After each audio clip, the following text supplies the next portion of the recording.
नमस्कार, शुभ संध्या। और इस प्रसारण को सुनने वाले मेरे इस सत्र में शामिल सभी अभ्यर्थियों को, सुधीजनों को मेरा प्रणाम और शुभकामनाएं। मंजीत करण सिंह पटेल भाई, नमस्ते। आप सब जिन तक मेरी आवाज़ अभी पहुंच रही है या इस सत्र के समापन के पश्चात जिन तक मेरी आवाज़ पहुंचेगी, उन सब को इस महत्वपूर्ण सत्र में मैं अभिनंदन करता हूं। मेरे पास कोई शॉर्टकट नहीं है। इस पूरे सत्र में मैं किसी शॉर्टकट की बात नहीं करूंगा। मेरा विषय हिंदी माध्यम से यूपीएससी, भ्रांतियां और समाधान, इस पर जो भी गंभीर प्रतिभागी हैं उनकी शंकाओं का निवारण हो और यूपीएससी के लिए पढ़ाने के क्रम में विविध कोचिंग संस्थानों में जो मेरे व्याख्यान हुए हैं और भारत के लगभग सभी प्रमुख विश्वविद्यालयों में मेरा जो व्याख्यान होता है, उन सब में मैंने जो दिया है उसको एक अनुभव के निकष के रूप में, अनुभव के अर्क के रूप में आप सबके समक्ष समुपस्थित करूंगा। यह मेरी कोशिश होगी। चंदन मौर्य जी जुड़ गए हैं, आकाश सिंह जुड़ गए हैं। अब मैं सीधे विषय पर आता हूं। आप सब जो लोग जुड़ते जाएंगे, मेरा आपसे सादर अनुरोध होगा कि अपने समान अन्य बंधुओं के आवाज धीरे आ रही है। अच्छा, आवाज आ रही है अभी? जरा मुझे लिख के बताइए। मेरे ख्याल से आवाज अब अच्छी आ रही होगी। तो जितने भी मित्र बंधु इसको सुन रहे हैं, आप सब से मेरा सादर अनुरोध होगा कि अपने साथ इसको साझा कर लें, जिससे अन्य प्रतिभागियों को इसका लाभ मिल सके। मित्रों, यूपीएससी संघ लोक सेवा आयोग की परीक्षा, यह मध्यम वर्ग से लेकर हर विद्यार्थी का एक सपना होता है। हर कोई चाहता है कि काश इस लिस्ट में, यूपीएससी के लिस्ट में हमारा नाम आए। लेकिन जहां पर 10 लाख के आसपास प्रतिभागी बैठते हैं और 1000 के आसपास जो सफलता मिलती है 1000 लोगों को, तो सफलता का प्रतिशत कितना है यह आप स्वयं जोड़ सकते हैं। तो एक ऐसे गंभीर विषय पर बातचीत करते समय, ऐसे गंभीर विषय पर व्याख्यान के समय हम छोटी छोटी बात पर ना आए, हम ऐसी बातों पर ना आए कि मतलब इसका शॉर्टकट क्या होगा, या इस तरह की बात कि सर मेरा तो ठीक से हमने पढ़ाई नहीं की है, अब क्या हो सकता है। पहली बात यह है कि सबसे आरंभ में ही कह दूं कि कोई शॉर्टकट मैं नहीं बोलने वाला हूं। लगभग 1 घंटे के सत्र में यूपीएससी को पढ़ाने के, बच्चों को पढ़ाने का जो भी मेरा अनुभव है वो मैं आपको देने जा रहा हूं, बिना किसी शॉर्टकट के।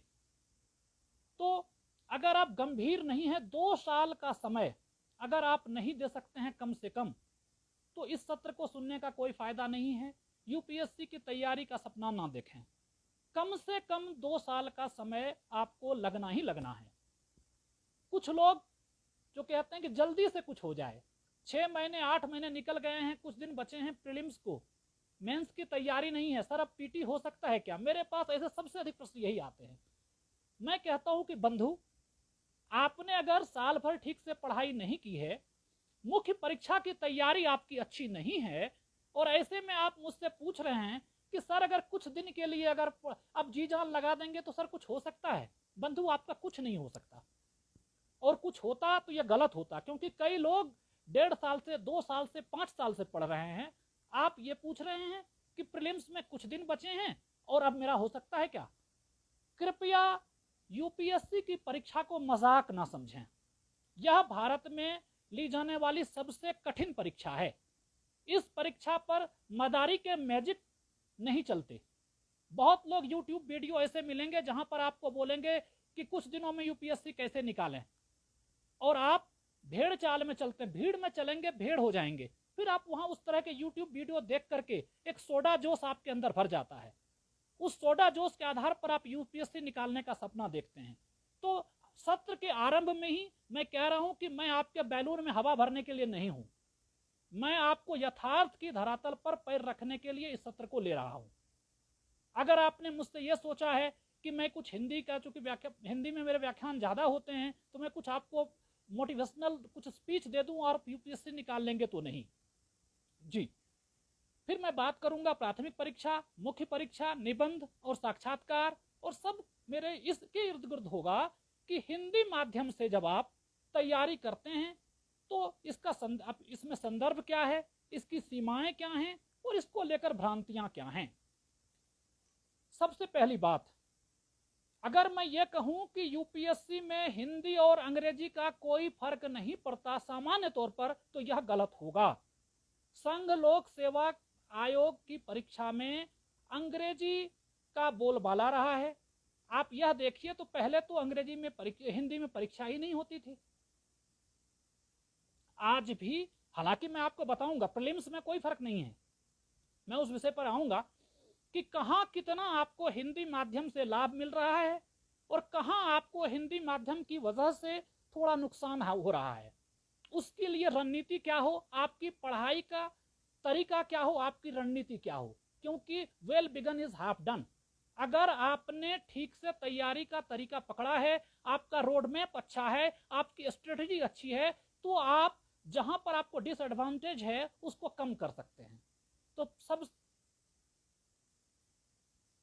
सबसे पहले मैंने आपसे कहा कि हां, अंग्रेजी माध्यम के विद्यार्थी इसमें लाभ की स्थिति में रहते हैं।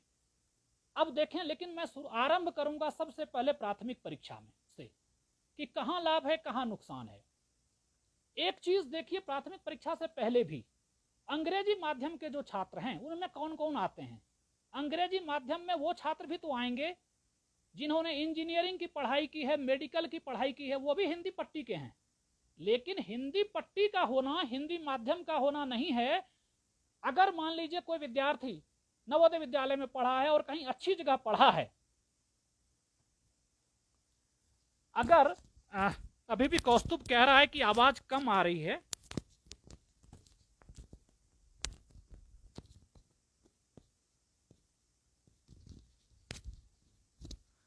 अब आवाज ठीक आ रही है कौस्तुभ?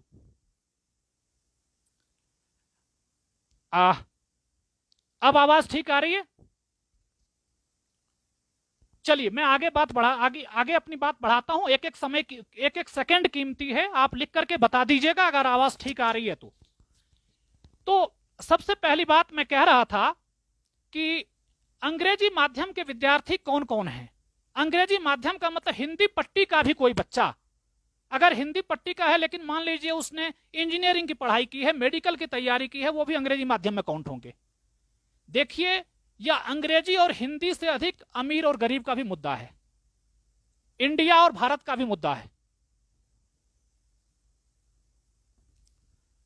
एक चीज कोई बता रहे, देखिए तकनीकी रूप से मैं थोड़ा कम हूं तो कोई कह रहे हैं कि भाई हेडफोन चेंज करिए। हाँ, अब आ रही है जी। तो अंग्रेजी माध्यम से वो छात्र भी तो आएंगे जो मान लेते हैं कि यूपीएससी की तैयारी करते हैं लेकिन उन्होंने इंजीनियरिंग कर रखी है, मान लीजिए उन्होंने मेडिकल की तैयारी कर रखी है। तो इंजीनियरिंग या मेडिकल की तैयारी करने वाले छात्र वो ज्यादा सुलझे हुए हैं, तकनीकी बैकग्राउंड है इसका मतलब यह है कि वो भी अंग्रेजी माध्यम में आएंगे। जिनके पास कोचिंग है, कोचिंग का मटेरियल उनके पास ज्यादा है, उन्होंने अच्छी कोचिंग की है, उनके पास इंटरनेट है, वो अच्छे परिवार से आते हैं, उनको फीस भरने की कोई चिंता नहीं है। सामान्य तौर पर जो अंग्रेजी माध्यम का विद्यार्थी है वो ऐसा है। हिंदी माध्यम का विद्यार्थी कैसा है उसकी बात करते हैं। हिंदी माध्यम का विद्यार्थी गांव से, छोटे शहरों से सपना लेकर के आईएएस बनने के लिए चलता है। उसके माँ बाप कहते हैं कि बेटा 3,000 रुपया महीने दे पाएंगे, 4,000 रुपया महीना दे पाएंगे, कर पाओ तो ठीक, नहीं कर पाओ तो ठीक। तो पहली बात, उसके पास पैसे की समस्या हो गई। फिर वो तैयारी करने आता है, कोचिंग की फीस भरता है, इसके बाद उसके पास मटेरियल लेने के लिए पैसा नहीं है, छोटे से कमरे में रहता है। फिर घर से फोन आता है कि अभी मक्का या गेहूं बिका नहीं है, फीस में देर होगी। अब मैं जो कह रहा हूं समझने की कोशिश करिएगा कि यहां हिंदी और अंग्रेजी से अधिक आपके पास संसाधन कैसे हैं। अंग्रेजी माध्यम से कौन छात्र उत्तर दे रहा है, और हिंदी माध्यम से कौन ले रहा है, सामान्य तौर पर यह एक अंतर है। दूसरी बात, तकनीकी बैकग्राउंड के जो छात्र होते हैं वो बड़े ऑब्जेक्टिव होते हैं, वस्तुनिष्ठ होते हैं, रेशनल होते हैं, लॉजिकल होते हैं, इसलिए उनके पढ़ने का तरीका अच्छा होता है। तो ऐसे जो छात्र हैं, ऐसे छात्र जब उत्तर लिखेंगे तो उनका उत्तर बढ़िया होगा और आप कहेंगे कि अंग्रेजी माध्यम की वजह से उसे सफलता मिल गई। मेरे भाइयों, किसी भी भ्रम में ना रहें, किसी भी गलतफहमी में, मुगालते में ना रहें। वो अंग्रेजी माध्यम का छात्र है लेकिन उसने आईआईटी की है, उसने सब दिन पढ़ाई की है। आप तैयार रहते हैं, आप जब 10th में अभी आप पढ़ते हैं जाकर के रीजनिंग की पढ़ाई सी सेट की, उनको सी सेट के लिए कुछ पढ़ना नहीं है। हालांकि आप सबको पता होगा कि 2015 से सी सेट बस क्वालिफाइंग है। जब मैं कहता हूं क्वालिफाइंग, इसका मतलब यह है कि 80 नंबर, 80 प्रश्न होंगे 2.5 मार्क्स के। जो नए छात्र हैं, जो जिन्होंने पहले मुझे नहीं सुना है या जिन्हें यूपीएससी के बारे में ज्यादा पता नहीं है, वो भी समझने की कोशिश करेंगे। अब देखिए, सी सेट को लेकर कहा जाता था कि अंग्रेजी और हिंदी, लेकिन सी सेट क्वालिफाइंग हो गया है, अर्हक हो गया है। अर्हक का मतलब यह है कि 200 नंबर की जो परीक्षा सी सेट की होती है, मान लीजिए कि 80 क्वेश्चन है और 2.5 मार्क्स के हैं, तो ये हो गए आपको 200 नंबर। लेकिन मात्र 66 नंबर लाने हैं इसमें, 66 नंबर आपको इसमें लाने हैं। 66 नंबर पर आप क्वालिफाई कर जाते हैं और इसके नंबर जुड़ते भी नहीं है मेरिट में, इसके नंबर मेरिट में तो जुड़ेंगे नहीं। तो ऐसे में आप कहते हैं कि अंग्रेजी माध्यम की वजह से हमें नुकसान है, लेकिन अब 2015 की स्थिति में प्रीलिम्स में, कम से कम प्राथमिक परीक्षा में, कम से कम भाषा का मुद्दा यह नहीं है। आप हिंदी माध्यम के हैं और आपके पास संसाधन का अभाव है, गरीबी है, बैकग्राउंड अच्छा नहीं है, आपने 10th 11th 12th की पढ़ाई अच्छी से नहीं की है, यह मुद्दा तो हो सकता है। लेकिन हिंदी माध्यम से आपने पढ़ाई की है, इसलिए आपको कोई समस्या है, ये आप अब कम से कम 2015 के बाद नहीं कह सकते। ठीक, तो जैसे मैं कह रहा था आपसे कि जब यह क्वालिफाइंग है तो अब 66 नंबर लाने के लिए भी आपको परिश्रम करना पड़ रहा है। लेकिन जो इंजीनियरिंग और मेडिकल से निकले बच्चे होते हैं या जिनका फाउंडेशन अच्छा है, डीपीएस डीएवी में जिन्होंने पढ़ाई की है, अच्छे विद्यालय से जो निकले हैं, वो क्वालिफाइंग मात्र 15 से 20 दिन की पढ़ाई में वो निकाल लेते हैं सी सेट। और आप अभी भी सी सेट में फेल हो रहे हैं, तो आपको अंग्रेजी और हिंदी का प्रश्न करने से पहले अपने कैपेबिलिटी, कॉम्पेटिबिलिटी पर प्रश्न करना होगा। आप कितने कॉम्पिटेंट हैं, आपकी लिमिटेशंस क्या हैं, उस पर भी आपको बात करनी होगी और करनी ही चाहिए। मेरे भाइयों, सभी अभ्यर्थियों जो मुझे सुन रहे हैं, इस बात को समझिएगा कि वहां पर जैसे मैं सीसेट की तैयारी की बात कर रहा था, तो यहीं पर इसका सॉल्यूशन भी बताता हूं। तो एक मिथ था कि प्राथमिक परीक्षा में भी अंग्रेजी वाले एडवांटेज में रहते हैं। इसको मैंने कहा नहीं, प्राथमिक परीक्षा में सीसेट के लेवल पर आप जो है कम से कम भाषा आपके सामने समस्या इसलिए नहीं है क्योंकि वह क्वालिफाइंग है। 200 में 66 नंबर लाने हैं, वो मैथ और रीजनिंग, जिसको कि अगर आपने ठीक से पढ़ा होता तो 12th लेवल तक पढ़ने के बाद वो बन जाता है, कम से कम क्वालिफाइंग। अगर अंग्रेजी भी अच्छी है तो कंप्रीहेंशन के उत्तर अगर आप आंसर्स नहीं कर सकते तो भारत के टॉप ब्यूरोक्रेट आप होने की स्थिति में नहीं है।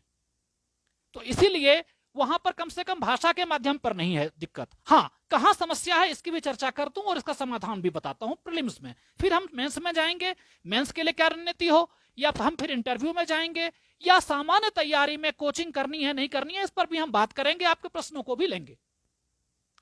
तो जैसा मैं आपसे कह रहा था कि सबसे पहले अगर आप हिंदी माध्यम से हैं तो आपको सी सेट के क्वालिफाइंग पेपर की तैयारी पहले कर लेनी चाहिए। अगर सी सेट के क्वालिफाइंग पेपर को अगर आपने तैयारी आपकी ने कर ली है उसकी, मान लीजिए कल आपको यूपीएससी नहीं भी हुआ या आपने तैयारी शुरू की है और क्वालिफाइंग आपसे नहीं हो पा रहा है, तो आप आगे जो वन डेयर्स एग्जाम होते हैं एसएससी वगैरह, उसमें आपको यह काम आ जाएगा। लेकिन सबसे पहले यूपीएससी की तैयारी में पहला पड़ाव आपका क्या हो, तो पहले आप सी सेट क्वालिफाइंग की तैयारी कर लीजिए। याद रखिए, जो सफल लोग होते हैं, जो सफल अभ्यर्थी होते हैं, वो सी सेट के पेपर को 3 से 5 महीने में क्वालिफाइंग करने की क्षमता रखते हैं। अगर 3 से 5 महीने में भी आप सी सेट क्वालिफाई करने की स्थिति में नहीं है तो आपको कम से कम 2 साल नहीं, कम से कम आपको 4 साल लग जाएंगे। या 2 साल उनके लिए है जिनके पास पर्याप्त जो है, जिनका बैकग्राउंड अच्छा है और जो 3 से 5 महीने में सी सेट क्वालिफाइंग करने की स्थिति में होते हैं। आगे अगर मैं कहूं कि प्राथमिक लेवल में, प्राथमिक परीक्षा में कहां पर अंतर है, तो जीएस का जो पेपर है उसमें अनुवाद की समस्या, निमाई अभी सुन रहे हैं, निमाई प्रधान क्षितिज, उन्होंने आज ही मुझे प्रश्न भेजा था कि अनुवाद जो है अच्छा नहीं होता है, इसके लिए क्या कोई कार्रवाई नहीं होनी चाहिए। देखिए, अनुवाद को लेकर जहां पर तकनीकी शब्द हैं, हमारे राजभाषा आयोग ने भी तकनीकी शब्दों का सही अनुवाद नहीं किया है और कई बार गूगल से अनुवाद होने की वजह से भी समस्या होती है। लेकिन मेरे भाई, इसका रोना रोना नहीं है, हमें यह मानकर चलना है कि जहां तो तनिक भी कंफ्यूजन हो वहां पर अंग्रेजी में दिया हुआ है। हम अंग्रेजी ना बोल पाए ये एक अलग बात है, लेकिन हम संघ लोक सेवा आयोग की परीक्षा दे रहे हैं तो कम से कम अंग्रेजी में जो सीसेट के जीएस के वो प्रश्न जो कि हमें हिंदी में थोड़ा भ्रम हो रहा है, थोड़ा कंफ्यूजन है, अंग्रेजी का देख करके समझ पाए। अगर हम अंग्रेजी का देखकर समझने की स्थिति में भी नहीं हैं तो इसका मतलब यह है कि हमारी पढ़ाई में कुछ कमी है। देखिए, एक बात तय है, अब जैसे सस्टेनेबल डेवलपमेंट है, धारित विकास है कि धारीय विकास है, उसके लिए क्या टर्म है, तो ये तकनीकी शब्द है। तकनीकी शब्द को लेकर के आपको मानक पुस्तकों को जब आप पढ़ते हैं तो मानक पुस्तकों में तकनीकी शब्द सही लिखे होते हैं। यूपीएससी में जहां अनुवाद की कोई समस्या है प्राथमिकी में, वो जीएस में है, और उस चीज को 2 या 3 प्रश्न ऐसे हो सकते हैं, उसके लिए आप उसका जो अंग्रेजी वर्जन है उसको आप देखिए। अच्छा, दूसरी चीज मैं कह रहा हूं कि सीसेट के लिए मैंने बात कर ली। अगर आपका मैथमेटिक्स बैकग्राउंड नहीं है तो ऐसा नहीं है कि आप सीसेट नहीं कर सकते। मैंने कहा कि जिनका मैथमेटिक्स बैकग्राउंड नहीं है वो भी 4 से 5 महीने की तैयारी में क्वालिफाइंग सीसेट कर सकते हैं। ये पहले की बात थी और सीसेट के मार्क्स जुड़ते नहीं हैं। ये पहले की बात है 2015 से, जब हिंदी माध्यम के विद्यार्थी बहुत नुकसान में थे क्योंकि उन्हें वो क्वालिफाई ही नहीं कर पाते थे, और दूसरी तरफ इंजीनियरिंग के छात्र वो लोग रीजनिंग और जो आपका रीजनिंग है, मैथ है, इस तरह के क्वेश्चन में काफी नंबर अंक ले आते थे। आज ऐसी स्थिति बिल्कुल नहीं है। तो प्राथमिक परीक्षा के लेवल पर हमें यह मानना चाहिए कि अंग्रेजी की समस्या कोई बड़ी नहीं है। 1 या 2 प्रश्न में जीएस में अनुवाद की समस्या हो सकती है और आपको सॉल्यूशन ओरिएंटेड होना है। आप जिसको कहते हैं iron pillars of Indian bureaucracy हैं, तो आपको यह सोचना चाहिए कि समस्या का समाधान क्या हो। आप यह मत करें कि अच्छा उसमें तो कुछ क्वेश्चन के अनुवाद अच्छे नहीं होते हैं, अब इस चीज को लेकर के आपकी पढ़ाई ही अच्छी नहीं हो रही है। अरे भाई, अगर आप में दम होगा, आप कंप्रीहेंशन अच्छा करेंगे, बहुत सारी जीएस के प्रश्न को आप अच्छे से पढ़कर गए हैं, कहां परेशानी है। बहरहाल आगे बढ़ते हैं। तो अब हम जाते हैं मुख्य परीक्षा के स्तर पर। मुख्य परीक्षा के स्तर पर कहां पर हिंदी माध्यम समस्या है, एक प्रश्न इस पर मैं बोलूंगा। साथ ही मुख्य परीक्षा की रणनीति क्या हो, इस पर मैं बोलूंगा। देखिए, इतना आपको मानना पड़ेगा कि जो 2025 नंबर के एग्जाम है यूपीएससी का 2025, इसमें मुख्य परीक्षा, देखिए प्राथमिक परीक्षा के अंक नहीं जुड़ते, आप सबको पता है। तो जो 2025 या 2025 मार्क्स जो आपके मुख्य परीक्षा और इंटरव्यू मिलाकर बनते हैं, उसमें से 1000 नंबर का सिर्फ आपका जनरल स्टडीज है, जीएस है, जिसके 4 पेपर हैं। आप समझिए कि 2025 को अगर मैं राउंड फिगर में 2000 मानूं तो 2000 में 1000 का तो बस आपका जीएस का पेपर है। 4 पेपर जीएस के हैं, 1000 का है वो। 250 नंबर के हैं आपके। जो 250 नंबर के 4 पेपर हैं वो जनरल स्टडीज है, जनरल नॉलेज नहीं है। यहां एक चीज मैं बताना भूल गया है आपसे कि जीके का टेस्ट नहीं होता है यूपीएससी में, आपके जीएस का टेस्ट होता है। जनरल नॉलेज नहीं, जनरल स्टडीज, सामान्य अध्ययन आपका कैसा है। इसमें इस तरह के प्रश्न नहीं पूछे जाते कि वहां के राष्ट्रपति कौन है, अकबर के पिता कौन थे, इस तरह के प्रश्न यहां नहीं होते। यहां पर आपको जनरल स्टडीज है, सामान्य अध्ययन है, सामान्य ज्ञान नहीं है। तो यदि मुख्य परीक्षा की बात करें हम, तो जो 4 विषय आपके हैं जिस पर आपको तैयारी करनी है, 4 जीएस में है। जीएस के चारों टॉपिक की मैं अलग अलग बताऊंगा कि ये चारों पेपर क्या क्या हैं और उनमें आपकी रणनीति क्या होनी चाहिए। तो जीएस की परीक्षा के लिए जो 4 हैं, इसमें पहले माध्यम पे आ जाएं कि क्या हिंदी माध्यम और अंग्रेजी माध्यम में अंतर है। हाँ, यहां पर थोड़ा सा अंतर होता है। देखिए, जीएस हो या वैकल्पिक विषय हो, कहां कहां अंग्रेजी वाले एडवांटेज में है और कहां नहीं है। जैसे मान लीजिए किसी का मुख्य परीक्षा में विषय अगर फिजिक्स हो, तो क्या आप हिंदी में उसको लेकर के कर सकते हैं? अच्छा, नहीं कर सकते। लेकिन अगर किसी का मुख्य विषय मान लीजिए हिंदी साहित्य हो, उसे क्या दिक्कत है? इतिहास हो, इतिहास वाले को तो मैं ऐच्छिक विषयों का ही ऑप्शनल को भी साथ साथ बताता जा रहा हूं। अगर आपका मुख्य परीक्षा में आपके विषय मान लीजिए कि साहित्य हो, कोई भी साहित्य हो, मैथिली हो, हिंदी हो, तो साहित्य वालों को तो आपका कहीं कोई दिक्कत ही नहीं है। यहां पर तो लैंग्वेज से कोई दिक्कत नहीं है। ऑप्शनल आपका 250 जो है, इसमें आप अच्छे मार्क्स कर सकते हैं। तो आप इसमें आपको साहित्य हो, इतिहास में भी अच्छी सामग्री है। इतिहास में भी अब हिंदी और अंग्रेजी में कोई दिक्कत नहीं है, ध्यान देंगे। इतिहास है, इसके अलावा जैसे मैंने कहा साहित्य है, भूगोल में भी, ज्योग्राफी में भी अभी अब अच्छी और मानक पुस्तकें हैं। आप गूगल जैसे मान लीजिए कि इग्नू के नोट्स पढ़िए एमए के, कौन रोका है? तो ज्योग्राफी, हिस्ट्री, लिटरेचर, फिलॉसफी, अगर ये सब विषय आपके हैं तो हिंदी और अंग्रेजी में कोई अंतर नहीं होगा। यहां पर आप माध्यम की वजह से डिसएडवांटेज में नहीं हैं, आप हानि की स्थिति में नहीं हैं। फिर से मैं बता रहा हूं आपको, इसे इतिहास हो, भूगोल हो, दर्शन शास्त्र हो, इस तरह के विषय को लेकर के साहित्य ले लीजिए, हिंदी माध्यम से कहीं कोई दिक्कत नहीं है। लेकिन अगर मान लीजिए आपने पब्लिक एडमिनिस्ट्रेशन लिया है, उसके तकनीकी शब्दों को लेकर के वहां पर आप थोड़े एडवांटेज में नहीं होंगे, डिसएडवांटेज में होंगे। पब्लिक एडमिनिस्ट्रेशन ले लिया, पॉलिटी ले लिया, इकोनॉमी ले लीजिए। अब इकोनॉमिक्स के जो टर्म्स हैं बहुत ज्यादा बदलते हैं और बड़े उसकी टर्मिनोलॉजी अंग्रेजी में ज्यादा है।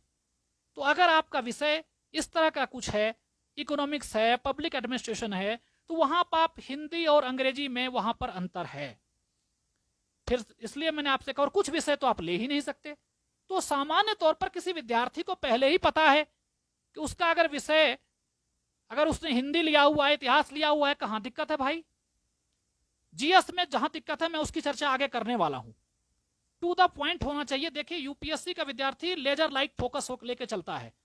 टू द पॉइंट होना है, हमें भटकना नहीं है। जो आज की चर्चा है हम उसमें उसी पर रहूंगा। UPSC needs laser like focus. देखिए, अगर हम कागज का टुकड़ा है उसको हम धूप में छोड़ दें, कागज के टुकड़े में भर दिन में आग नहीं लगती, लेकिन अगर एक लेंस ले आए तो शायद 1 मिनट में आग लग जाएगी। This is power of concentration and UPSC needs this only. तो तो हम आपसे बात कर रहे थे कि कुछ विषयों में आप हिंदी माध्यम को लेकर के हानि की स्थिति में नहीं हैं, लेकिन कुछ विषयों में ऐसा है कि अंग्रेजी माध्यम वालों को लाभ की स्थिति है। जैसे तकनीकी जितने भी विषय हैं वहां अंग्रेजी माध्यम को अच्छा है।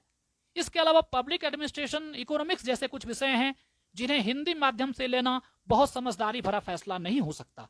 लेकिन आज की स्थिति में साहित्य है, इतिहास है, भूगोल है, दर्शन शास्त्र है, इस तरह के विषयों में हिंदी में मानक पुस्तकें हैं और इनमें बहुत बदलाव भी नहीं होता, तकनीकी शब्द भी उतने अधिक नहीं हैं।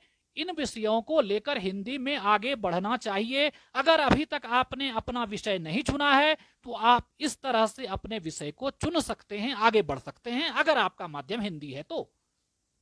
ठीक, इसी के साथ साथ अगर हम जीएस की बात करें कि जीएस में क्या एडवांटेज क्या डिसएडवांटेज।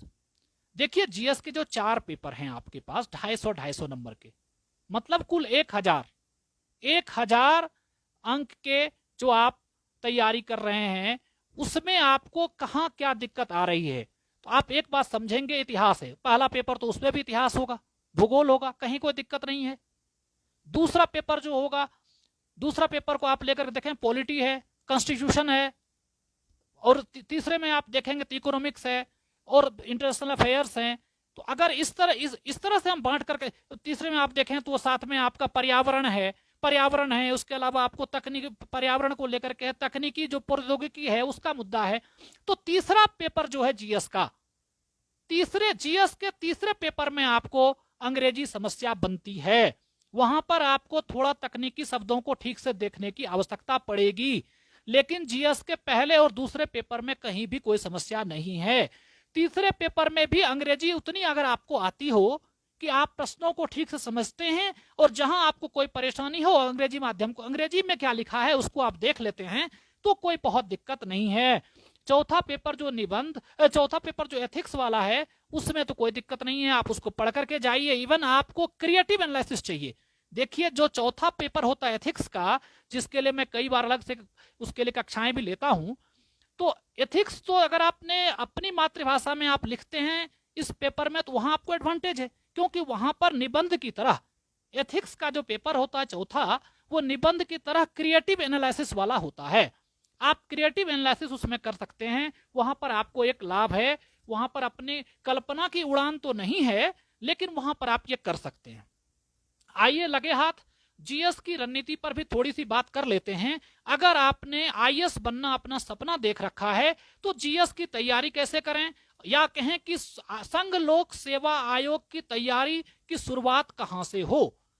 सबसे पहले यह याद रखिए कि संघ लोक सेवा आयोग की तैयारी एनसीईआरटी से लेकर के इग्नू के जो मानक पुस्तकें हैं, एनसीईआरटी 6ठी क्लास से लेकर आप आगे बढ़िए, कम से कम ग्रेजुएशन आपने 12th लेवल तक पहुंचिए, और जो आपका ऐच्छिक विषय है उसमें इग्नू के एमए का सिलेबस, एमए की पुस्तिकाएं जो होती हैं, बुकलेट्स हैं, उसको पढ़ना है। ये आपकी मानक सामग्री है। मानक, there is no shortcut to real progress. आप क्या चाहते हैं कि किसी पत्रिका का कोई विशेषांक पढ़ लेंगे हम मुखर्जी नगर के स्टॉल से जाकर, इलाहाबाद के यूनिवर्सिटी के आगे से हम जाकर के कोई पत्रिका का विशेषांक खरीद लेंगे और उसको पढ़कर हम आईएएस बनेंगे। किसी विशेषांक को पढ़कर के अगर आईएएस बनना होता, अगर शॉर्टकट से आईएएस बनना होता या आईपीएस बनना होता, ग्रुप ए सर्विस में जाना होता, तो हर मोहल्ले में एक आदमी कम से कम ग्रुप ए सर्विस में गया होता। शॉर्टकट पर नहीं चलिए। सबसे पहले आपकी चाहे जीएस की तैयारी हो या ऑप्शनल सब्जेक्ट की तैयारी हो, सबसे पहले एनसीईआरटी को आधार बनाना होगा। एनसीईआरटी मैं कह रहा हूं 6th क्लास से लेकर के अगर आप 6th क्लास का सब्जेक्ट उठाते हैं, 6th पढ़िए, 7th पढ़िए, 8th पढ़िए, 9th, 10th, 11th, 12th, NCERT को उठाइए। इसके अलावा मानक पत्रिकाएं जो गवर्नमेंट सोर्सेज जैसे योजना है, कुरुक्षेत्र है, फ्रंटलाइन है, उन सोर्स का अध्ययन करिए, और पहले अपने जीएस को एक मुकम्मल आधार दीजिए। साथ ही आंसर राइटिंग, नोट्स बनाइए, सिनॉप्सिस बनाइए। इस पर बहुत सारे प्रश्न आए हैं कि नोट्स कैसे बनाएं, नोट्स बनाना चाहिए नहीं बनाना चाहिए। कोचिंग के नोट्स से चल जाएगा काम।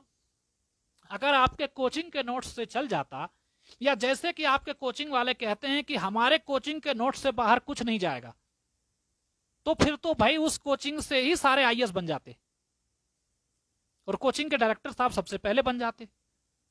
तो किसी कोचिंग के नोट्स से सारी सामग्री आ जाएगी। ये सब आपके सामने, आपको एक तरह से समझ लीजिए मछली का चारा है, आपको फंसाने के लिए सब किया जाता है। इसमें आपको कहीं से भी फंसने की आवश्यकता नहीं है। किसी भी एक कोचिंग के नोट्स से सब कुछ नहीं आएगा। आईएएस बनना है, आपको यूपीएससी निकालनी है, तो मानक पुस्तकें जो आपकी बेसिक बुक्स हैं, जो क्वालिटी बुक्स हैं, उन पर आपको आना होगा। क्वालिटी बुक्स का कोई सब्स्टिट्यूट नहीं है, और वो क्वालिटी बुक्स जैसा मैंने कहा है एनसीईआरटी की किताबें हैं। जैसे मान लीजिए भारत सरकार जो है इंडिया जो बुक निकालती है एनुअल, वार्षिकी, उसको पढ़िए आप। मनोरमा ईयर बुक को आप पढ़ सकते हैं, हिंदी में और अंग्रेजी में कोई समस्या नहीं है। तो वहां भी हिंदी और अंग्रेजी से अधिक, यहां पर फिर मैं अपने विषय के साथ एक बात कह दूं, हिंदी और अंग्रेजी से अधिक यह आपके समर्पण का मुद्दा है, आपकी रणनीति का मुद्दा है। आप क्या होता है, अंग्रेजी माध्यम के जो विद्यार्थी हैं, आईआईटी से हैं, मान लीजिए मेडिकल से हैं, उनके सीनियर्स उनको गाइड करते हैं। हिंदी माध्यम का बेचारा विद्यार्थी खूब जोश के साथ निकलता है, उसके सीनियर्स लेकिन उस तरह से उसको नहीं बता पाते। लेकिन इंटरनेट के इस जमाने में अब कम से कम इसको पाटना है। आपके पास भी अच्छे गाइडेंस हैं, आप भी मानक पुस्तकों को पढ़िए, आप भी किसी के बहकावे में मत आइए। जैसे मान लीजिए आप कोचिंग जाते हैं, एक कोचिंग के एक टीचर आपको बड़े अच्छे लगते हैं, उनकी भक्ति में आप इतना रम जाते हैं कि बहुत ज्यादा आपको लगेगा कि इस सर को हमने पकड़ लिया तो हम आईएएस बन गए, और आपने दूसरे सर उनकी किसी और सर से नहीं बनती। आप विद्यार्थी उन सर के एजेंट की तरह, फ्री में उनके एजेंट की तरह, उनके भक्त की तरह उनके लिए विद्यार्थी जुटाने का काम करने लगते हैं। और इस तरह से कोचिंग में जब रिजल्ट आता है तो आपका होता नहीं है। बहुत हिंदी माध्यम का विद्यार्थी थोड़ा भावुक होता है, इमोशनल होता है। हिंदी माध्यम से अगर आपने आईएएस बनने का सपना देखा है तो मेरा आपसे अनुरोध होगा कि be pragmatic, be practical, don't be emotional. Emotional होकर के आप आईएएस बनने का सपना मत देखिए। बहुत ज्यादा आपको अपना काम निकालने आना चाहिए कि चलो मैं इस कोचिंग में आया हूं, मुझे किसी टीचर की भक्ति नहीं करनी, टीचर अल्टीमेट नहीं है, टीचर पे डाउट कीजिए। वहां वह प्राथमिक लेवल पर ठीक है कि गुरु पर डाउट, गुरु नहीं है वो आपके, वहां पर आपको विषय के विशेषज्ञ हैं, उनसे आपको कुछ सीखना है जिसके लिए आपने फीस भरी है। उनकी उस कोचिंग से अगर आपने मटेरियल लिया है, टेस्ट किसी और कोचिंग का दीजिए, उनका टेस्ट अटेंड मत कीजिए आप, तब आपको पता चलेगा। मेरी बातों को दोस्तों अगर आप अभी नहीं समझ पाएंगे तो हो सकता है झटका लगे तब समझेंगे। लेकिन मैं क्यों कह रहा हूं कि जिस कोचिंग से पढ़ रहे हैं ना, उस कोचिंग का ऑनलाइन टेस्ट मत दीजिएगा, दूसरे कोचिंग का ऑनलाइन टेस्ट दीजिए, तो पता लग जाएगा आपको कि आप कितने पानी में हैं। एक कोचिंग का फॉर्म भर लिया, उसके मटेरियल आए, उसका टेस्ट लिया, टीचर ने भी थोड़ा नंबर अच्छा दे दिया, अपने आप को आईएएस समझ लिए, लाल बत्ती में घूम रहे हैं। अरे भाई साहब, आप एक कोचिंग में पढ़ते हैं, आपने एक विषय की पढ़ाई की है, दूसरा विषय कितना अच्छा है, और उस कोचिंग के नोट्स के बाहर भी दुनिया है। उस कोचिंग के नोट्स से 30% भी कवर हो जाए तो बहुत है। अगर आप दूसरे कोचिंग के नोट्स से, जो अभिभावक भी मेरी बात सुन रहे हैं, अपने बच्चे को अगर एक कोचिंग के नोट्स से पढ़ाइएगा तो उसका टेस्ट किसी दूसरे कोचिंग से दिलवाइएगा। ये मेरा आपसे अनुरोध है। जो लोग सहमत हैं वो लिखेंगे कि हाँ ऐसा होता है। खैर, तो दूसरे कोचिंग के नोट्स से आप एग्जाम देकर के देखिए, ऑनलाइन दूसरे कोचिंग में ऑनलाइन टेस्ट देकर देखिए आप कहां ठहरते हैं। इसके अलावा अपना जो नोट्स, कोचिंग के नोट्स को सब कुछ ना माने। सबसे पहले आपने एनसीईआरटी पढ़ी, एनसीईआरटी आपने ठीक से पढ़ ली, इसके बाद आपने पहले जैसे मैंने कहा था कि आपने सीसेट की तैयारी कर ली है। इसके अलावा आपने अपना जो ऑप्शनल चुनने की तरीका भी, का विधि भी, क्या मेथड हो सकता है, मैं इस पर भी आऊंगा, लेकिन जीएस की आपने तैयारी शुरू की। तो उसी समय से आंसर राइटिंग की प्रैक्टिस करिए। Rome was not built in a day. अंदाजे बयां ही बना देता है खास, वरना बात कोई नई नहीं होती। आपके आंसर्स कैसे हैं, आपके लिखने का तरीका कैसा है, आप अगर खूब आंसर राइटिंग करेंगे, खूब आंसर राइटिंग करेंगे, तब जाकर कहीं 2 साल में, 1.5 साल में आपके आंसर लिखने में वैरायटी आएगी, मल्टी डायमेंशनल आंसर होगा। एक कोचिंग के नोट्स पढ़ करके जो लोग असफल होते हैं, या उनके पीछे जो मेरा एनालिसिस है वह ये होता है, उनका एकांगी दृष्टिकोण हो जाता है उनका।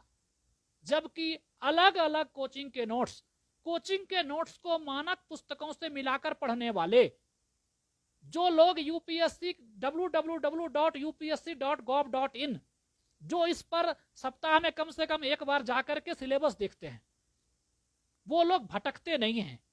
यूपीएससी की तैयारी में असफलता का सबसे बड़ा कारण भटकाव होता है। भटकाव क्यों होता है इस पर मैं आगे बात करूंगा, लेकिन अभी मैंने एक सूत्र वाक्य अपने हिसाब से दिया है कि यूपीएससी की तैयारी में असफलता का सबसे बड़ा कारण भटकाव होता है। ये भटकाव चाहे आप किसी प्रेम संबंध में फंस गए, या फिर आपको संसाधन नहीं है और आप किसी और पर डिपेंड करते हैं, इसके लिए भटक गए, सही रणनीति नहीं बनाए, अखबार पढ़ने में समय बिता रहे हैं। इन सब, देखिए कहते हैं कि अखबार पढ़ना चाहिए, लेकिन हिंदी माध्यम का विद्यार्थी इतना भोला होता है, वो सुबह सुबह उठ करके 2-3 अखबार लेकर पढ़ना शुरू कर देता है। उसका क्यों सिलेक्शन होना चाहिए? अगर एक विद्यार्थी अपना सुबह सुबह उठ करके आईएएस की तैयारी के नाम पर 2-2 अखबार पढ़ रहा है 3 से 4 घंटा, उसका सिलेक्शन क्यों होना चाहिए? ऐसे विद्यार्थी का कभी सिलेक्शन नहीं होता है और नहीं हो सकता है। जो जिन बच्चों का सिलेक्शन होता है ये वो लोग होते हैं जिन्होंने अखबार को 15 से 20 मिनट में काम की चीजें ढूंढ ली, और वो भी अखबार पढ़ेंगे दोपहर में जाके। सुबह उठा तो पॉलिटी पढ़ रहे हैं, कॉन्स्टिट्यूशन के जो आर्टिकल्स हैं वो याद कर रहे हैं, वो रीजनिंग बना रहे हैं, वो सुबह उठ करके अपने ऑप्शनल का सिनॉप्सिस बना रहे हैं। दोपहर तक उन्होंने लगभग 4-5 घंटे खूब पढ़ाई कर ली है। दोपहर में खाना खाने के बाद वो थोड़ा सा अखबार देख लेते हैं। वो भी अखबार देखते हैं, न्यूज़पेपर रीड नहीं करते, स्टडी करते हैं उसका आंसर कैसा लिखा है संपादकीय। और ऐसा नहीं एक दैनिक जागरण को उठा लिए या एक जनसत्ता को उठा लिए तो कहीं एक अखबार को मत, अगर कुछ दिन एक अखबार पढ़ा, कुछ दिन दूसरा पढ़ लिया। और सबसे बड़ी बात, आजकल ऐसे भी अखबार आते हैं, कोचिंग वाले भी वो नोट्स दे देते हैं जो सभी अखबारों के संपादकीय और मुख्य खबरों को समाहित किए होता है। अखबार पढ़ना आवश्यक नहीं है आज, अखबार आप बेशक ना पढ़ें। और खास करके जो मेडिकल इंजीनियरिंग के छात्र होते हैं वो तो थोड़ा उनको पढ़ना भी चाहिए, लेकिन अगर आप आर्ट्स बैकग्राउंड के हैं, सब दिन अखबार पढ़ा है आपने, तो आपको अपने विषय की तैयारी पर ज्यादा ध्यान देना चाहिए। आपको अखबार पढ़ने में समय नहीं बिताना है, ये याद रहे। आपको समझना चाहिए कि आपके यूपीएससी की रणनीति क्या होगी। मैं अब कुछ ऐसे ही बीच में जो लोग जुड़े हुए हैं, मेरे ख्याल से सारे गंभीर लोग हैं, तो कुछ मुद्दे पर मैं बात करूंगा कि रणनीति बनाते समय हमें क्या करनी चाहिए। देखिए, सबसे पहले जो सबसे बड़ा होता है, कहते हैं well begun is half done. आपको यूपीएससी के सिलेबस को खूब बढ़िया से अध्ययन करना चाहिए, क्या पूछ रहा है और क्या नहीं। यह नहीं है कि एक दिन पढ़ लिए हो गया। आप देखिए, कंपास होने के बाद भी लोग गलती करते हैं, लेकिन कम करते हैं। बिना कंपास के आप ज्यादा भटक जाएंगे। सिलेबस आपका वह कंपास है जो आपको भटकने नहीं देता। अभ्यर्थियों, मेरी बात को फिर से सुनिएगा, इस बात को मैं रिपीट करना चाहता हूं। सिलेबस आपका वह कंपास है जो आपको भटकने नहीं देता है। सिलेबस को ठीक से पढ़िए, बार बार पढ़िए, यह ढूंढने की कोशिश करिए कि क्या इस सिलेबस में पढ़ने लायक है, कि किस तरह से क्या पूछ रहा है और क्या नहीं। जब आप पिछले 10 साल के इसको स्टडी करेंगे क्वेश्चन पेपर को, और 5 साल 2015 से लेकर के अभी तक, 2015 से लेकर अभी तक के क्वेश्चन पेपर को एनालाइज कीजिए, सिलेबस को खूब पढ़ेंगे तो आपको समझ आएगा। अच्छा, खुद समझेंगे धीरे धीरे। अच्छा, प्रीलिम्स में वर्ड हिस्ट्री नहीं पूछता।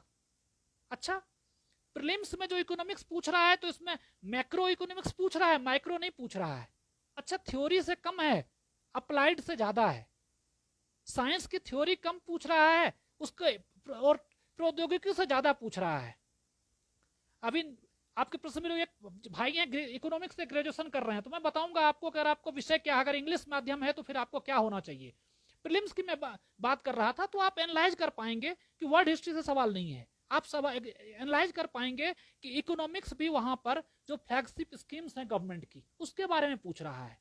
प्रैक्टिकल नॉलेज चाहिए वहां एनालिटिकल स्किल चाहिए। प्राथमिक परीक्षा पीटी में, पीटी जब आप दे रहे हैं, प्राथमिक परीक्षा दे रहे हैं, वहां पर एनालिटिकल होना है आपको कितना है। तो आप जब सिलेबस को देखेंगे, सिलेबस आपका वह कंपास है मित्रों जो भटकने नहीं देगा। वो आपको बताएगा कि आप जब स्टडी कर रहे हो तो यहां पर उस चीज को देखो, वह मुद्दा पकड़ो। अच्छा, ये नहीं पूछ रहा, इकोनॉमिक्स पढ़ रहे हैं, पीटी का टाइम है, लास्ट का समय है, बिल्कुल जिसको कहते हैं स्लॉग ओवर है। फटाफट सारे स्कीम्स को पढ़िए, गवर्नमेंट की कितनी योजनाएं चल रही हैं, किस योजना में कितना एक्सपेंडिचर है, उसको एनालाइज कीजिए। जियो पॉलिटिक्स को देखिए। अभी आप पढ़ने लगते हैं कि भाई हम क्या पता कि ब्राजील का राष्ट्रपति कौन है, लेकिन वह जरूर पूछा जा सकता है अगर भारत के प्रधानमंत्री वहां गए हो, वहां का राष्ट्रपति यहां आया हो, कुछ ऐसे टाइज हुए हों।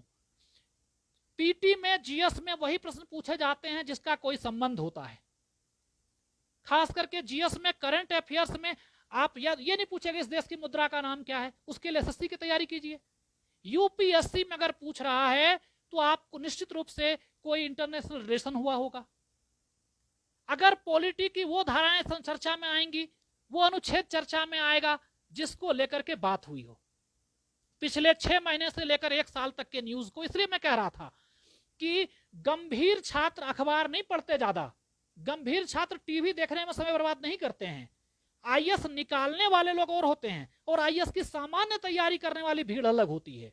आईएएस की सामान्य तैयारी करने वाली भीड़ से आईएएस निकालने वाले लोग या आईपीएस, मेरा कहना है कि ग्रुप ए सर्विस में जाने वाले लोग सामान्य भीड़ से इस मामले में अलग होते हैं कि उनके अंदर वह इंटेलिजेंस होता है, वो छांट पाते हैं कि मैं क्या पढ़ूं और क्या ना पढ़ूं, क्या हमारे काम का है, क्या हिंदी से समाज शास्त्र सही है, उतना अच्छा भी नहीं है लेकिन अब फिर भी अब अंग्रेजी माध्यम वाले फायदे में है वहां भी, लेकिन ऐसा नहीं है कि कोई बहुत नुकसान में है। आप थोड़ी अंग्रेजी आनी चाहिए, टेक्निकल वर्ड्स आपको आना चाहिए बस। तो मैं आपसे कह रहा था कि अगर आप तैयारी कर रहे हैं तो इंटेलिजेंट पीपल जो होता है, इंटेलिजेंट स्टूडेंट की तरह आपको देखना होगा कि क्या पूछ रहा है और क्या नहीं।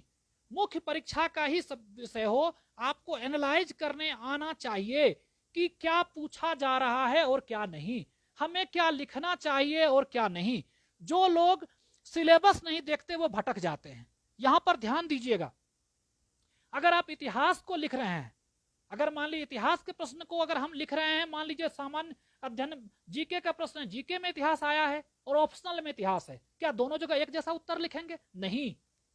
पॉलिटी का कोई प्रश्न जीएस में लिखेंगे, पॉलिटी का कोई प्रश्न ऑप्शनल में लिखेंगे, एक जैसा होगा? नहीं। इंटेलिजेंट स्टूडेंट एडेप्टेशन करते हैं, उन्हें पता है कि जब हम अपने सब्जेक्ट में लिख रहे हैं ऑप्शनल में, वहां पर उस विषय के एक्सपर्ट की तरह लिखना है, वहां पर टेक्निकल वर्ड्स आएंगे, एनालिटिकल स्किल होगा, थ्योरेटिकल डेप्थ होगा, मल्टी फेसेटेड आंसर्स होंगे। लेकिन जहां पर हम अगर मान लीजिए कि हम जीएस में लिख रहे हैं तो जीएस में सबसे ज्यादा देखना पड़ेगा कि जनरल स्टडीज है, थ्योरी पर कम जाना है, एनालिसिस पर ज्यादा जाना है। यह महत्वपूर्ण बात मैं मित्रों कह रहा हूं, गौर कीजिएगा। अगर खूब तैयारी के बाद भी आपको नंबर नहीं मिलते, अगर आपने खूब पढ़ाई की हो लेकिन नहीं नंबर मिल रहे हो, तो एक बार मेरी इस बात को ध्यान सुनिएगा। जीएस में जब आप उत्तर लिख रहे हैं, वही उत्तर अगर आप मान ले उसी सब्जेक्ट लेकिन ऑप्शनल में जब लिखेंगे तो क्या फर्क आएगा? जीएस सामान्य अध्ययन है, वहां पर आपको एप्लीकेशन क्या है उसका, उसकी व्याख्या जो होगी वो एनालिटिकल ज्यादा होगी, उसको कंटेम्पररी इशू से जोड़कर लिखना पड़ेगा।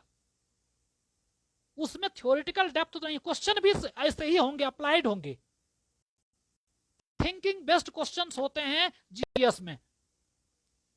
लेकिन अगर जीएस के क्वेश्चन अगर ऑप्शनल में जाएंगे तो वो थिंकिंग बेस्ड तो होगा ही, साथ में इन डेप्थ नॉलेज चाहिए। जीएस के उत्तर आप ऐसे लिखें कि अगर दूसरे ज्योग्राफी का भी कोई विद्यार्थी हो तो समझे पढ़ करके, उसको इस तरह से आप कनेक्टेड आंसर हो, रेशनलिटी हो उसकी, आपके आंसर की रेशनलिटी कितनी है, मतलब लॉजिकल कितना है आपका, कोहेरेंट कितना है उसका। अब अगर मान लीजिए जो मैं कह रहा था आपको, अगर आपने मुख्य परीक्षा है और ऑप्शनल है, तो ऑप्शनल में भी अगर आपके कुछ एक बिंदु, जैसे आज बहुत सारे प्रश्न मेरे पास भी हैं, तो आंसर राइटिंग के लिए था, तो आंसर राइटिंग के लिए 3-4 बातों पर मैं बोल दूं, फिर एक सीक्वेंस में मैं आगे बढ़ूंगा। देखिए, आंसर राइटिंग का कहते हैं कि only way to succeed is practice, practice and practice. 5-7 चीजों को ध्यान में रखकर जब आप प्रैक्टिस करते हैं तो आपको ऑनलाइन टेस्ट के समय में ही पता लग जाता है कि मैं कहां स्टैंड करता हूं।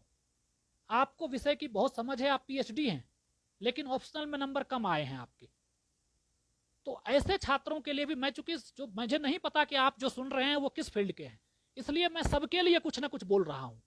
मान लीजिए कोई ऐसे भी छात्र होते हैं जो पीएचडी हैं अपने विषय के और मुख्य परीक्षा में उनके अंक कम आ रहे हैं अपने ही विषय में। इसका कारण मुझे लोग पूछते हैं क्या है ये, कहीं वही अनप्रिडिक्टेबल सर्विस कमीशन? मैंने कहा नहीं, इसका कारण ये है, हो सकता है आप अपने सब्जेक्ट के पीएचडी हैं, यूपीएससी में मार्क्स इसके लिए नहीं दिए जाते कि उस विषय पर कितना ज्ञान है आपको। यूपीएससी कहता है आपका आंसर लॉजिकल हो, आपका आंसर एनालिटिकल हो। आप ऐसा नहीं कि आप थ्योरी लिख रहे हैं, वो कल्पना की उड़ान 20 पेज नहीं लिखना है, अब तो क्वेश्चन है उसके वही जगह है आपको लिखनी है। तो आप अब देखिए 20 क्वेश्चन है, 20 के 20 अटेम्प्ट करने हैं। ये नहीं है ग्रेजुएशन वाला, कॉलेज वाला कि आप बस कुछ छोड़ा कुछ लिखा, चॉइस है। यहाँ पे आपके पास क्वेश्चन के कितने डायमेंशन है, सबसे पहले इसीलिए सिनॉप्सिस बनाना चाहिए। सफल विद्यार्थी सिनॉप्सिस बनाते हैं, जैसे इंजीनियरिंग और मेडिकल की तैयारी के दौरान लोग सिनॉप्सिस बनाते हैं, वे छात्र जब यूपीएससी की तैयारी करते हैं यहां भी सिनॉप्सिस बनाते हैं। सिनॉप्सिस बनाने का मतलब क्या है, कैसे करें? सबसे पहले उस विषय की सामान्य भूमिका, जिसमें कि हमें पता, आंसर राइटिंग के समय की बात कर रहा हूं, जिसमें यह दिखना चाहिए कि आप कम शब्दों में अधिक बात रखने की क्षमता रखते हैं।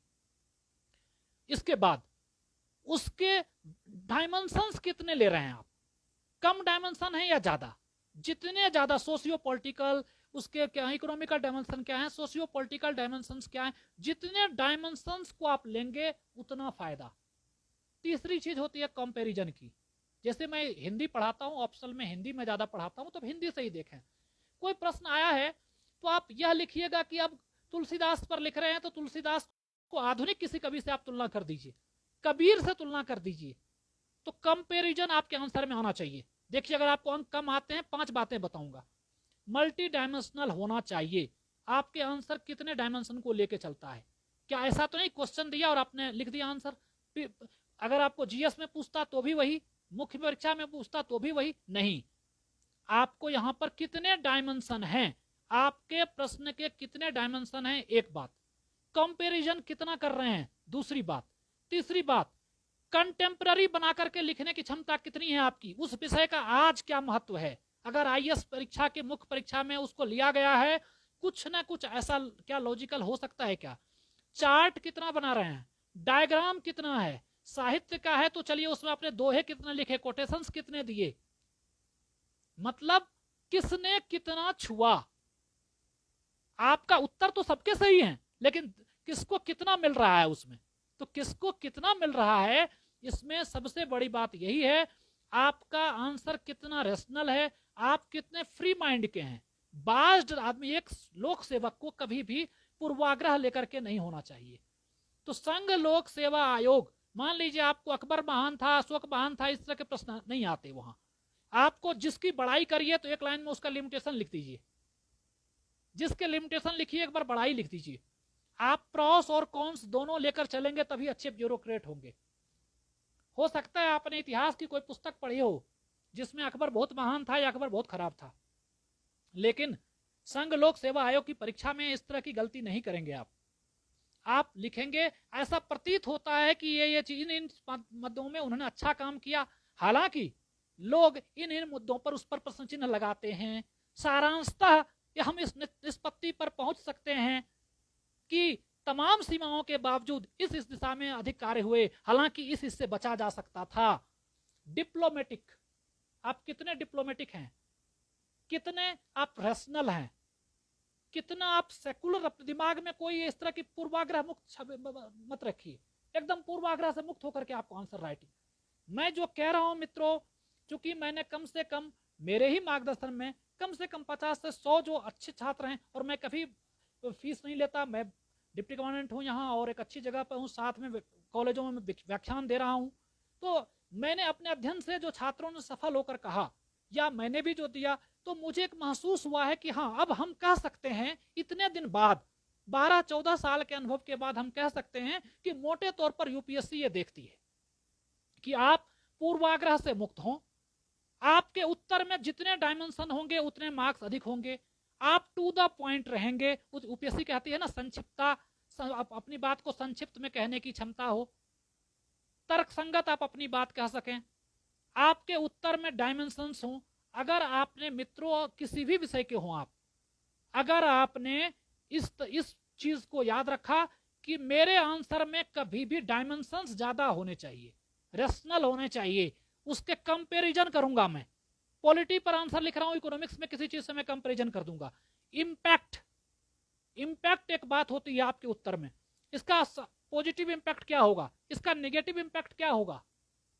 ये सब आंसर राइटिंग की वो टेक्निक्स हैं जिनको चाहे मेरे यहाँ प्रैक्टिस सेशंस होते हो, मैं करवाता हूं कभी जूम पे या अन्य जगह, आपको यह देखना चाहिए कि जहां पर आप एक मान लीजिए टेस्ट सीरीज आप देते हैं, तो आपको यह पूछना चाहिए क्या आप मॉडल आंसर देते हैं, क्या आप हमें यह बताते हैं कि इस उत्तर में जिसमें आपने हमें इतने नंबर दिए हैं इसमें अधिक मार्क्स कैसे आते हैं। या आप तो भक्ति करने में लगे हुए हैं कि कोचिंग के ये सर तो बिल सुपरस्टार हैं, इस सर के पढ़ाए हुए भैया, वो भैया आईएएस हो गए तो अब हम भी आईएएस हो जाएंगे। अगर आपने यह रास्ता चुना है तो यह रास्ता असफलता की ओर जाता है। शक की सुई रखते हुए उस कोचिंग में जरूर पढ़िए, समझिए।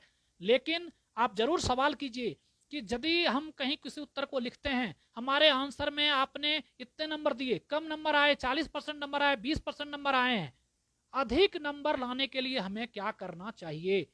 उसमें क्या बताते हैं कि यहां पर कंपैरिजन हो सकता था, यहां पर इंपैक्ट हो सकता था, आपने ग्राफ नहीं दिया, आपने चार्ट नहीं दिया, आपने इसके सोशल इंपैक्ट को नहीं बताया।